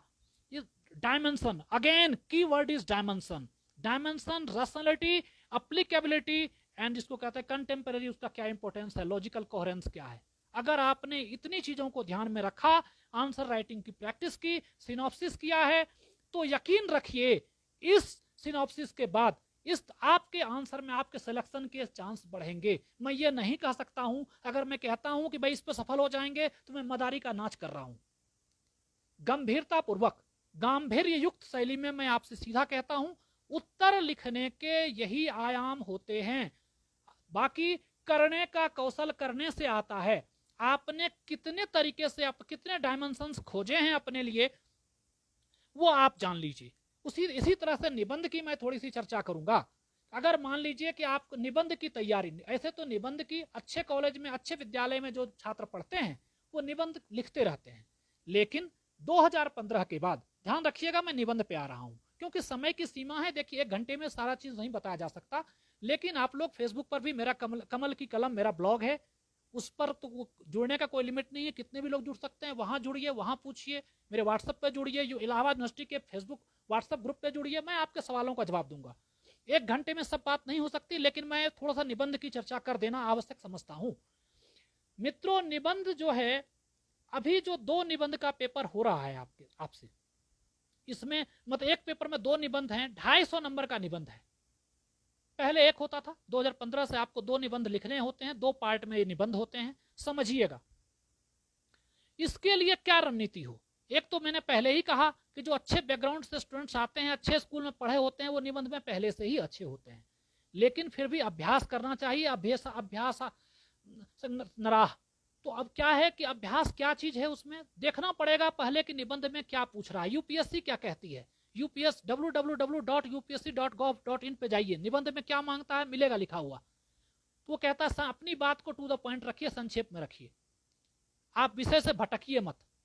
तो निबंध 2 विषय 2 तरह के दिए जाएंगे। पहला निबंध जो क्रिएटिव होगा, दूसरा जो कि एनालिटिकल होगा, थोड़ा डिस्क्रिप्टिव। पहला क्रिएटिव, दूसरा डिस्क्रिप्टिव और एनालिटिकल होगा। 2 तरह के निबंध होंगे, 2 सेक्शन में है, दोनों सेक्शन में 4-4 निबंध हैं। जो नए छात्र हैं, जो पहले जिन्होंने सपना देखा आईएएस के लिए, चूंकि मैं उनको भी एड्रेस कर रहा हूं इसलिए बोल रहा हूं। गंभीर छात्रों को यह याद होना चाहिए कि निबंध में क्या पूछता है। 2 निबंध के जो प्रश्न पत्र हैं, पहले प्रश्न पत्र में आपको क्रिएटिव टाइप के प्रश्न है। अगर आप साहित्य के छात्र हैं, एथिक्स की तैयारी करते हैं, तो यह सब आपके लिए बहुत मतलब अच्छा एक विषय हो सकता है। जैसे सत्य की खोज एक आध्यात्मिक समस्या हो सकती है, ये इस तरह के प्रश्न होंगे आपको निबंध का जो पहला खंड है कि सत्य की खोज एक आध्यात्मिक समस्या है। यहां पर आपको क्रिएटिव आप कितने हैं, लेकिन उसके भी आंसर में आपको फिर मैं बताऊंगा। सिनॉप्सिस की बात मैं बाद में करूंगा, इसके भी सिनॉप्सिस बनेंगे। कितने डायमेंशन, सत्य क्या है, सत्य पर किस किस विचारक ने क्या क्या कहा है, अध्यात्म क्या है, अध्यात्म एक समस्या से क्या, समस्या किसको कहेंगे, समस्या का समाधान होता है, सत्य की खोज की समस्या का समाधान क्या होगा, आध्यात्मिक समस्या सत्य की खोज को आध्यात्मिक समस्या कहने के निहितार्थ क्या है, क्या यह संस्कृति संबद्ध अवधारणा है या अलग अलग संस्कृतियों में अलग अलग अवधारणा है, क्या यह इसका आर्थिक पक्ष भी है, क्या सत्य की खोज का कोई आर्थिक पक्ष हो सकता है, क्या सत्य की खोज का कोई राजनीतिक पक्ष हो सकता है। जब आप इसके 1000 शब्द 1200 शब्दों में लिखना है आपको, 1000 से 1200 शब्द में, इसमें पहली बात एक पेज में आपको कम से कम डायमेंशन होने चाहिए कि सत्य ऐसा नहीं कि आपने मतलब जैसे फेसबुक पोस्ट की तरह लिख रहे हैं, सत्य की खोज तो आध्यात्मिक समस्या है, इसमें यह है, सत्य हर किसी को खोजना चाहिए। इस तरह से कभी भी आपको नंबर नहीं मिलेंगे। आप संघ लोक सेवा आयोग की परीक्षा में बैठे हैं, वहां पर एक प्रश्न है, सत्य की खोज एक आध्यात्मिक समस्या हो सकती है निबंध में। यदि मेरी कक्षा में मैं इसी को कम से कम इस पर 50 डायमेंशन बताता हूं, सत्य की खोज एक आध्यात्मिक समस्या हो सकती है, इस पर 50 पॉइंट मैं बताता हूं। एक उदाहरण के लिए मैं कह रहा हूं, आप करके देखिएगा। अगर आपने इस पर कम डायमेंशन हैं आपके पास, बिना सिनॉप्सिस के आंसर लिखेंगे, अरे यार वो बहुत बढ़िया लिख दिया, सत्य की खोज का आध्यात्मिक समझ, सब गजब लिख दिया यार, और आपको अंक नहीं मिले, क्योंकि आपने बस अपने मन की बातें लिख दी, लॉजिकल कोहेरेंस नहीं था, आपको अंक नहीं मिले, सिनॉप्सिस इसलिए। चलिए दूसरा हम देख लेते हैं। अगर दूसरा जो निबंध का प्रश्न पत्र होगा, इसमें थोड़ा सा जो ये कहते हैं ना कि राजनीति विज्ञान, या कह लीजिए कि इस कल्याणकारी राज्य की अवधारणा, पर्यावरण, इससे जुड़े हुए, जैसे अच्छी बाड़ें अच्छे पड़ोसी का निर्माण करती हैं, अच्छी बाड़ें अच्छे पड़ोसी का निर्माण करती हैं। अब इसका क्या मतलब हुआ? यह निश्चित रूप से पॉलिटिकल साइंस और जिसको कहते हैं फॉरेन रिलेशंस, इससे जुड़ा हुआ प्रश्न है, निबंध में पूछा गया है।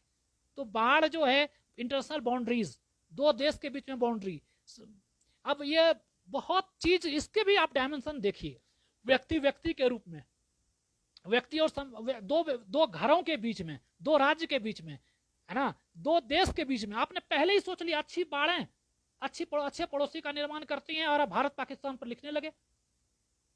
आपको क्यों नंबर आना चाहिए? आपने ब्रेनस्टॉर्मिंग किया? निबंध के प्रश्न में अच्छे अंक लाने की गारंटी होती है ब्रेनस्टॉर्मिंग। मैं फिर से कहता हूं, निबंध के प्रश्न पत्र में अच्छे अंक आने की गारंटी होती है ब्रेनस्टॉर्मिंग।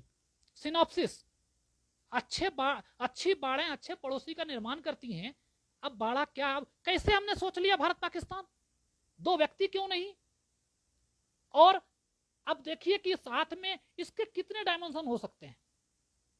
जब आपको इसको जियो पॉलिटिक्स से जोड़ेंगे, है ना, जब आपको जियो इकोनॉमिक्स से जोड़ देंगे, इको पॉलिटिक्स से जोड़ देंगे, ट्रेड से जोड़ेंगे, फॉरेन प्राचीन समय में जो ट्रेड था उससे जोड़ेंगे। आप सोचिए, इसको प्राचीन समय के ट्रेड से जोड़ा जा सकता, सिल्क रूट पे चले जाएंगे आप, अलग अलग राज्यों के बीच में जाएंगे, नदी के विवाद पे जाएंगे। जब आप इस तरह से डायमेंशन ढूंढेंगे, फिर वही बात जो मैंने कहा था, मैं फिर कह रहा हूं, भटकने वाले लोग सेवक नहीं हो सकते, आपके अंदर भटकाव नहीं होना चाहिए। तो जो भी प्रश्न हो उस पर आपको बहुत ज्यादा डायमेंशन, हमारे हस्तशिल्प की धीमी मृत्यु हुई नियति है। अब इसका मतलब क्या, हस्तशिल्प की नियति धीमी मृत्यु क्या कहना चाह रहा है? अब ये पूरा इकोनॉमिक्स, ट्रेड, सबसे जुड़ा हुआ प्रश्न हो गया। तो इसका मतलब फिर से आप देखें, इसके अभी के क्या आंकड़े हैं? क्या आपके पास कोई आंकड़ा है कि हस्तशिल्प जो है उसमें कितना डाउनफॉल हुआ है? आपने सब्जेक्ट जब निबंध का चुना, आपने चुन लिया कि क्या धीमी मृत्यु ही, क्या मंथर गति से मृत्यु ही हस्तशिल्प की नियति है? आपने देखा, आपके पास डाटा है भाई साहब, इस साल कितने हस्तशिल्पियों की आप ग्राफ बना पाएंगे? प्राचीन काल से जा पाएंगे? मध्यकाल, प्राचीन काल, मध्यकाल, आधुनिक काल, अभी इंडिया, या सिर्फ इंडिया की बात पूछा है? उसमें कहा है कहीं भारत में? आप भारत के संदर्भ में क्यों गए? जापान में तो बढ़ रहा है हस्तशिल्प। आपने भारतीय, आपके डायमेंशन इतने छोटे क्यों हैं? और कुछ लोग तो खाली हिंदी पट्टी में सिमट गए, कहा है कि जापान में तो हस्तशिल्प बढ़ रहा है, चाइना में बढ़ रहा है। आपने पहले क्यों माना कि धीमी मृत्यु? समझिएगा इस प्रश्न को, क्योंकि मैं मानकर चलता हूं कुछ इतनी देर मुझे सुन चुके हैं वो गंभीर छात्र हैं। क्या मंथर गति से मृत्यु ही हस्तशिल्प उद्योग की नियति है? कहीं लिखा ही नहीं है भारत के परिप्रेक्ष्य में, और आप प्रिजुडिस हो गए कि भारत के संदर्भ में। गलत। संघ लोक सेवा आयोग ने आपसे पूछा नहीं था भारत के संदर्भ में, फिर इसको सही मान के लिखना शुरू कर दिया। सही माना क्यों आपने? सही या गलत ही क्यों? जीवन को द्वैध में ही क्यों? अच्छा या बुरा ही क्यों? और अगर आपने देख दिया हाँ ऐसा प्रतीत होता है, आगे आपने निष्कर्ष निकाल दिया, हम देखते हैं कि उद्योग की प्रगति हो रही है, हम देखते हैं कि टेक्नोलॉजी बहुत एडवांस हो चुकी है, ऐसे में 21वीं सदी के इस काल में ऐसा प्रतीत होता है कि हस्तशिल्प उद्योग की मंथर गति से मृत्यु ही नियति है, तो भाई साहब आपको बहुत ही कम नंबर मिलने जा रहे हैं। जिस दिन आपको यूपीएससी मेंस का रिजल्ट डिक्लेयर करेगी, अपने निबंध का अंक देख लीजिएगा, निबंध में कितने नंबर मिले हैं आपको। निबंध में सिर्फ इसलिए आपको कम नंबर मिल रहे हैं क्योंकि आपने अपने दिमाग की ब्रेनस्टॉर्म आप किया ही नहीं, आपने सोचा ही नहीं, आपके पास डायमेंशन नहीं थे। हस्तशिल्प उद्योग को आपने भारत में समेट दिया, मृत्यु को पहले ही क्वेश्चन को सही मान लिया, किसी भी प्रश्न को सही गलत नहीं मानना है। फिर यहाँ एक सूत्र वाक्य, कोई भी जो स्टेटमेंट है, एग्जाम है, उसको सही गलत नहीं मानना है, एनालाइज करना है, क्रिटिकली एनालाइज करना है। और फिर वही बात, कितने डायमेंशंस इसके हो सकते हैं, जैसे क्या मंथर गति से मृत्यु ही हस्तशिल्प उद्योग की नियति है। इस पर अगर मुझे कहा जाए तो मैं 100 पॉइंट सोचूंगा, 100 पॉइंट सोच सकता हूं। और आपने अगर इसको एग्जाम में बिल्कुल कैजुअल अप्रोच, लैकेडेसिकल अप्रोच में सोचेंगे, ढुलमुल रवैये से, तो आप इसको तुरंत बोलेंगे यार इसमें क्या है, टेक्नोलॉजी बहुत एडवांस हो गई है यार, हस्तशिल्प उद्योग की मृत्यु हो रही है। धड़ाधड़ आपने 1-2 पेज खींच दिए, 2 पेज खींच करके आपने बोला यार ये बड़ा जल्दी हो गया पेपर, बैठ करके आप फिर सुस्ताएंगे। और जो टॉपर होगा ना, वो पहले जब तक आप लिख के खत्म कर देंगे तब तक सिनॉप्सिस बना रहा होगा, और जब आंसर आएंगे, जब मार्क्स आएंगे ना, तो निबंध में वो आपसे बहुत आगे होगा। खैर, मेरा यहां कहने, मैं पूरी निबंध की कक्षा ले नहीं रहा हूं, यहां पर मैं एक इशारा कर रहा हूं। अगर जो लोग, इसलिए जब मेरे हम निबंध की कक्षाएं मैं लेता हूं, निःशुल्क लेता हूं, लेकिन मैं उनके लिए लेता हूं जो प्राथमिक परीक्षा उत्तीर्ण कर जाते हैं। तो मेरा जो सेशन होता है ब्रेनस्टॉर्मिंग का, वो गंभीर छात्रों के लिए होता है। उसमें हम अलग अलग डायमेंशंस बताते हैं कि इस प्रश्न के कितने डायमेंशन हो सकते हैं। इसी तरह से हिंदी साहित्य में भी कितने डायमेंशन हो सकते हैं। आगे हिंदी माध्यम से बात करें, अगर आप इंटरव्यू में जाते हैं, वहां पर भाषा कोई समस्या नहीं है, अनलेस एंड अनटिल, बहुत दुर्भाग्य, कुछ लोग कहते हैं कि यार हम हिंदी माध्यम के थे और जो हमारे चेयरमैन थे वो अंग्रेजी माध्यम के थे, हमें थोड़ा नुकसान हो गया। तो इस तरह की समस्याएं रहती हैं, मैं मानता हूं, लेकिन इसका रोना मत रोइए। जो लोग रोते, बहुत संभावना है आपको, अगर अंग्रेजी में, अगर आप इवन आप अंग्रेजी माध्यम से एग्जाम दे करके भी हिंदी में इंटरव्यू दे सकते हैं, यूपीएससी इसके लिए मना नहीं करती। तो इसको आप देख सकते हैं कि अगर अंग्रेजी माध्यम से आपको दिक्कत हो रही है, तो वहां भी अंग्रेजी वाला माध्यम वाले भी हिंदी में आ सकते हैं। कभी भी अंग्रेजी में अधिक मार्क्स मिलते हैं, इसलिए इंटरव्यू में अगर आपका माध्यम, मान लीजिए आप मैथ्स और फिजिक्स आप इंग्लिश में दे सकते हैं, आपने मुख्य परीक्षा दे भी दी हो, तो इंटरव्यू में वही सब उसी भाषा में बोलिएगा जो आप जिसमें आप कंफर्टेबल हैं, नहीं तो आप सहज नहीं रह पाएंगे और फिर आपको दिक्कत होगी, आपके मार्क्स कम होंगे। अब मैं थोड़ा सा, चूंकि समय का मैं अतिक्रमण कर रहा हूं, तो कुछ एक प्रश्न लेता हूं जल्दी जल्दी से, जो मुझे लगता है कि जिस पर बात करनी होगी। हाँ, द्विवेदी अनुपम जी लिख रहे हैं, always refrain from the conclusion. देखिए एक अच्छी चीज कह रहे हैं, हर प्रश्न में तो ऐसा नहीं है, लेकिन जिस विषय में जो विषय ऐसा है, जैसे खास कर सामान्य अध्ययन में, या जिसके कई डायमेंशन हो सकते हैं, सबको उभारते हुए हो। बाकी वो चीज है, कोचिंग की आवश्यकता है कि नहीं, मेरा यह मानना है आज कोचिंग की उतनी आवश्यकता नहीं है जितनी पहले थी। आप ऑनलाइन मटेरियल मौजूद है, आप अपने घर, देखिए ऐसे भी कोरोना चल रहा है, सेफ रहना है, आप अपने घर पर रह करके भी मानक पुस्तकों को पहले पढ़िए और समय बांटिए, डिसिप्लिन होकर के 8 से 10 घंटे 2 साल देने की कोशिश कीजिए। अब क्या मैं पूरा अपना 2 साल आगे लगा दूं, मेरी उम्र ज्यादा हो गई है? नहीं, आपको यह देख लेना चाहिए, एक बार मन में जरूर ठान लीजिएगा एक दिन कि भाई अगर मेरा यूपीएससी नहीं होगा तो मैं क्या करूंगा। क्योंकि अगर ये पहले नहीं सोचे, कोई कहता है ना कि ये सब कभी मत सोचो, बिल्कुल आपको सफलता मिल जाएगी, गलत कहता है। स्कूटर में भी एक स्टेपनी होती है, गाड़ी में भी एक पीछे एक टायर स्टेपनी में होता है। अगर आप संघ लोक सेवा आयोग की तैयारी कर रहे हैं तो पहले इस पर एक बार सोच लेना, अगर मान लिया 99.99% की मेरा संघ लोक सेवा आयोग में हो जाएगा, अगर नहीं हुआ तो मैं क्या करूंगा। इसलिए आपको एक विकल्प, उसके बारे में मैं पढ़ाऊंगा, ट्यूशन पढ़ाऊंगा, मैं टीचर बन जाऊंगा, मैं कुछ और कर लूंगा, ऐसा जो भी आपको लगे एक सोच लीजिएगा। एक चीज, कोचिंग आवश्यक नहीं है, कोचिंग के नोट्स मिल जाएं, आजकल सभी कोचिंग के नोट्स मिलते हैं, 2-3 कोचिंग के नोट्स ले लीजिए, सिलेबस को याद हो जाए इतनी बार पढ़िए। सिलेबस से, मैं फिर कहता हूं, सिलेबस वह कंपास है जो आपको भटकने नहीं देगा। बिल्कुल आपके अंदर यह होना चाहिए कि खूब बढ़िया, आपको ऐसा होना चाहिए सिलेबस खूब, मतलब ऐसा होना चाहिए कि सिलेबस को आपने खूब पढ़ा है और सिलेबस याद हो जाए। इस तरह से सिलेबस को पढ़िएगा और कोचिंग के नोट्स हो जाएं तो बढ़िया, कोचिंग करें भी तो भटके नहीं। ऐसा नहीं हो जाए कोचिंग के पॉलिटिक्स में, चाय दुकान की पॉलिटिक्स में समय बर्बाद ना करें। मैंने कोचिंग में लड़कों को देखा है कि शुरू में उत्साह बहुत ज़्यादा होता है, बाद में उत्साह ठंडा पड़ जाता है। उससे बचना है, उसकी आवश्यकता नहीं है। ऑनलाइन टेस्ट दीजिए, टेस्ट खूब देना चाहिए। ऑनलाइन टेस्ट अच्छी चीज़ है, घर बैठे भी आप ऑनलाइन टेस्ट देकर के बहुत कुछ सीख सकते हैं। अच्छे लोग, कुछ सफल लोगों से गाइडेंस लीजिए, आपको पता लगेगा वो क्या कह रहे हैं। और खास करके जो खाली मोटिवेशनल टॉक होता है उसका कोई बहुत फायदा नहीं होता। यूपीएससी की तैयारी में वो मोटिवेशनल टॉक का कोई बहुत फायदा नहीं होने वाला है। अगर आपके अंदर इतना ही कम आत्मविश्वास है कि किसी का थोड़ी देर सुन लेंगे और जोश से भर जाएंगे, तो मुझे लगता है कि ये आपके काम नहीं आने वाला है। आपको बिल्कुल बिल्कुल ऑब्जेक्टिव होकर के सोचना है। घर में रह करके भी पढ़ाई हो सकती है। अच्छे कोचिंग के नोट्स लीजिए, मानक बुक, बेस बुक से पढ़ाई कीजिए, एनसीईआरटी और आगे इग्नू, मैंने आपसे कह दिया है, उसका आप ख्याल रखेंगे। और स्वास्थ्य का ख्याल रखिए। 2 साल कम से कम लगता है, अटेम्प्ट बर्बाद मत कीजिए।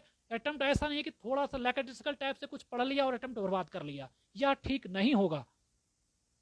इसके अलावा और क्या था, हाँ, आंसर राइटिंग के लिए मैंने आपसे कह दिया है कि आंसर राइटिंग बहुत आवश्यक है, शुरू से ही करते रहिए। शुरू से ही अगर आपने आंसर राइटिंग किया है तो उस समय अच्छा होगा। उसमें जितने डायमेंशन 4-5 पॉइंट बताए थे कि multi dimensionality, rationality, applicability, analytical उसका ये कितना है, कंपैरिजन कितना है, ये सब पॉइंट होते हैं आंसर राइटिंग के। निबंध में भी डायमेंशंस की बात मैंने की थी। हिंदी माध्यम से लेकर कहाँ आप नुकसान में हैं, तो अगर आपके टेक्निकल सब्जेक्ट्स हैं तो वो इंग्लिश में पढ़िए, लेकिन बाकी आपके पास कोई विकल्प नहीं है, सामान्य ग्रेजुएशन है तो इतिहास, सामाजिक, चलिए समाजशास्त्र भी कोई पूछ रहे थे, चल सकता है, कोई दिक्कत, समाज विज्ञान भी चल सकता है। इसके अलावा आपने दर्शन शास्त्र है, लिटरेचर है, ये सब लेकर पढ़ सकते हैं। लेकिन आपका एक कंपलसरी इंग्लिश इतना तो आना चाहिए कि आप कम से कम इंग्लिश में पढ़कर समझ सकें, प्रेसी राइटिंग कर सकें। प्रेसी राइटिंग फिर कैसे पास करेंगे? अगर आप वो सब कर सकते हैं तो आप हिंदी लेकर पढ़ सकते हैं। किसी भ्रम में ना रहें। अगर कोई सवाल हो जरूर पूछें। और बहुत कुछ बताना था मुझे, लेकिन मैं अब यहीं मुझे सुन रहे सभी जिसको सुधी जनों के अंदर अवस्थित परमात्मा को मेरा प्रणाम है। आप सभी विद्यार्थी अभ्यर्थी सफल हों, मैं आपके लिए हूँ। कभी कोई सहयोग हो सकता है तो याद कीजिएगा। कौस्तुभ मेरा छोटा भाई और इलाहाबाद विश्वविद्यालय परिवार सभी जो बड़े हैं उन सबको प्रणाम। सब आप सबसे हमने सीखा है। और अगर कहीं किसी को कोई दिक्कत हो तो मैं उनके हेल्प के लिए हरदम मौजूद हूँ। बस इसके साथ ही मैं इस सत्र को यहीं समाप्त कर रहा हूँ। What will be the topic of the next discussion, ये आपको सूचित कर दिया जाएगा यहीं पर। और आप पूछ लीजिएगा आगे। मेरा जब भी टॉपिक होगा, मैं निबंध और हिंदी साहित्य के लिए अलग से बैच चलाता हूँ और निःशुल्क होता है, उस पर हम बाद में बात कर लेंगे। जीएस से संबंधित, एथिक्स से संबंधित कोई प्रश्न हो मैं उसको ले सकता हूँ आगे। ठीक है, आप सबका बहुत बहुत आभार। शुभम भवतु।